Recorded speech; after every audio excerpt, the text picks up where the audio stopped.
Halo, selamat malam semuanya. Kembali lagi bersama kita di podcast seputar geologi.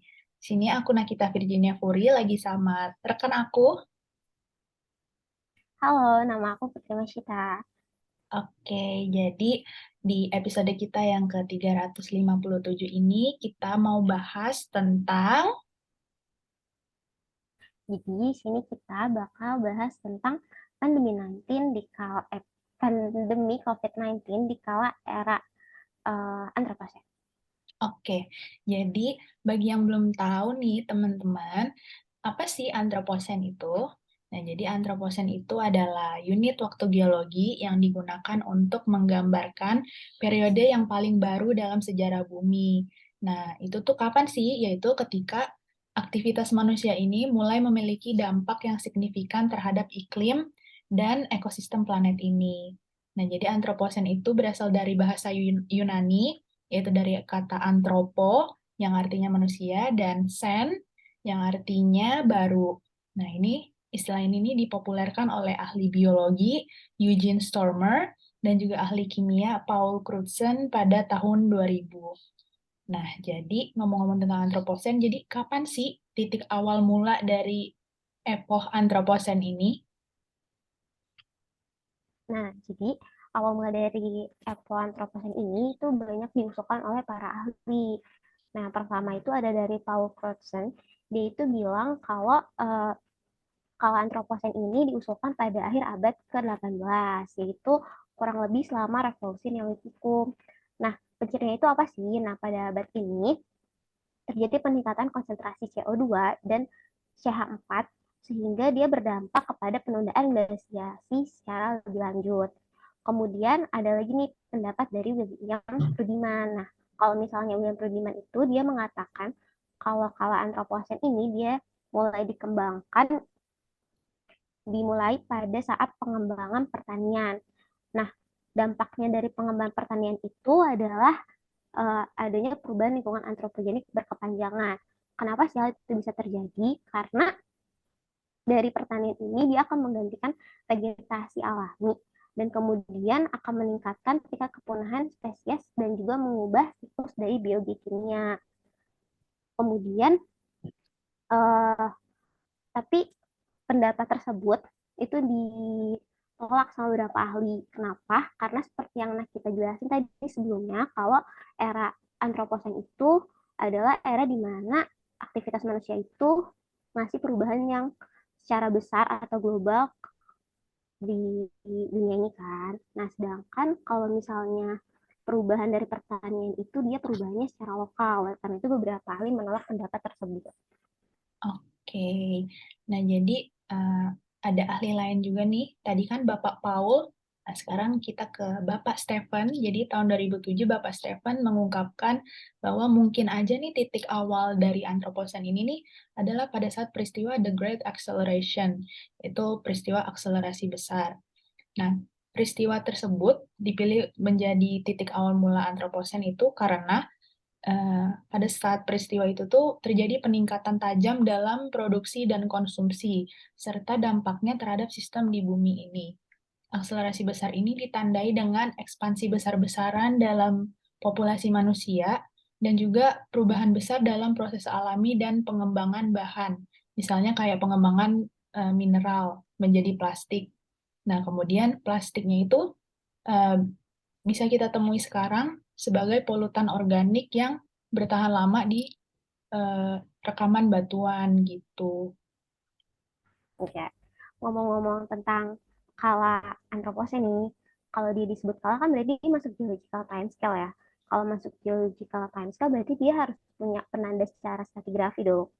Nah, di sini Bapak Zalasius itu dia bilang kalau misalnya penanda stratigrafi dari Anthropocene itu adalah ledakan bom nuklir. Nah, kenapa sih ledakan bom nuklir ini dijadikan penanda? Karena ketika bom nuklir itu meledak, dia akan menyebarkan isotop radioaktif dan kemudian akan diserap oleh sedimen-sedimen dan batuan lainnya. Nah, bom nuklir yang digunakan itu adalah bom nuklir pertama di Alamogordo, New Mexico pada 16 Juli 1945. Nah, ledakan itu tuh dia meninggalkan catatan kemostratigrafi yang mudah diidentifikasi sehingga dia dijadikan sebagai penanda stratigrafi. Oke, nah selain itu juga ada ahli yang mengungkapkan bahwa awal revolusi industri ini juga sering diusulkan menjadi awal mula epoch Anthropocene, yaitu karena pada saat revolusi industri ini kita mulai menggunakan bahan bakar fosil dan juga perubahan sosialnya itu terjadi begitu cepat yang menyeratkan bahwa ini nih adalah peristiwa unik nih dalam sejarah manusia. Terus juga kan antroposen itu berarti dia ketika aktivitas manusia tuh mulai memiliki dampak besar terhadap bumi. Nah, ini yang menjadi peristiwa besarnya itu ketika kita mulai memproduksi logam. Nah, jadi dari produksi logam ini mulai mengakibatkan dampak lain, yaitu misalnya tingginya kandungan karbon di atmosfer gitu. Yang mana sebelum-sebelumnya itu tidak terjadi sama sekali gitu loh. Kemudian, ya gitu. Nah, jadi di tengah banyaknya perdebatan di antara ahli-ahli ini, kayaknya ahli-ahli itu masih berdebat gitu kan, kapan awal mulanya Anthropocene. Nah, jadi kira-kira faktor apa sih yang menjadikan suatu era geologi itu bisa dinyatakan sebagai era geologi? Oke, kenapa sih? Gimana sih caranya biar era itu bisa disebut dengan era geologi? Nah, untuk mendefinisikan era geologi itu sendiri, kita harus tahu kalau era geologi bisa didefinisikan sebagai era geologi kalau dia itu punya unit geologi formal atau kita bisa sebut sebagai Global Stratigraphic Section Endpoint atau sering dikenal dengan Golden Spike. Nah, sedangkan Anthropocene ini dia tidak punya Golden Spike. Contohnya kayak mungkin kayak bukti-bukti tentang Golden Spike-nya itu belum bisa memenuhi kalau misalnya dia itu disebut sebagai era geologi. Makanya para ahli itu belum memasukkan dia ke era geologi kayak gitu. Oke, benar. Nah, jadi bukti dari Golden Spike itu kan harus ada di rekaman batuan gitu kan. Nah, selain dari permasalahan itu, yang menjadi pertimbangan juga itu uh, bahwa antroposen ini nih uh, durasinya itu masih sangat singkat gitu loh, karena peradaban manusia kan masih sangat singkat dan sebagian efeknya itu di permukaan bumi itu belum ditemukan secara global gitu loh. Nah, eh, itulah makanya kenapa antroposen itu sampai sekarang masih menjadi perdebatan gitu. Awal mulanya tuh di mana sih gitu. Nah, ngomong-ngomong tentang dampak aktivitas manusia secara global nih, kemarin sih aku baru baca artikel ya di medcom.id. Nah, di situ sih medcom.id itu mengatakan kalau pandemi COVID-19 yang baru kita alami akhir-akhir ini nih, dia itu merupakan salah satu bukti kalau kita itu berada di era antroposen loh. Kenapa sih bisa kayak gitu? Kayak kenapa COVID-19 bisa jadi bukti kalau dia ada di era antroposen? Nah, jadi kemarin Prof. Suharto itu mengatakan kalau COVID-19 itu muncul karena uh, penyebaran dari COVID-19 itu muncul salah alami.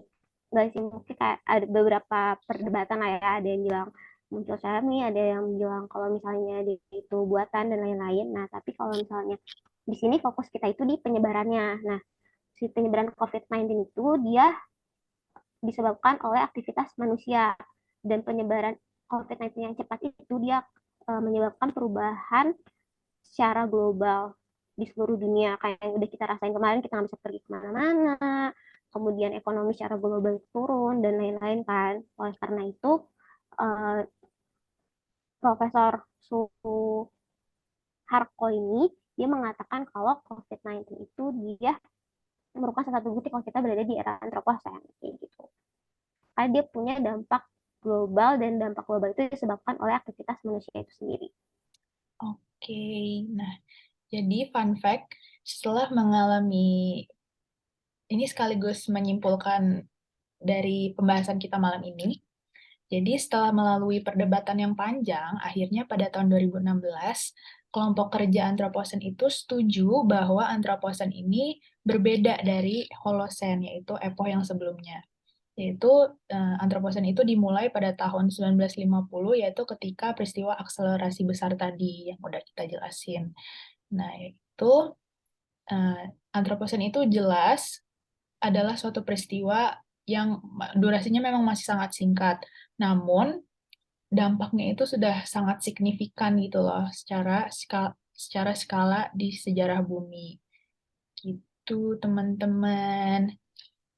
Jadi bahasan kita tentang Anthropocene udah selesai.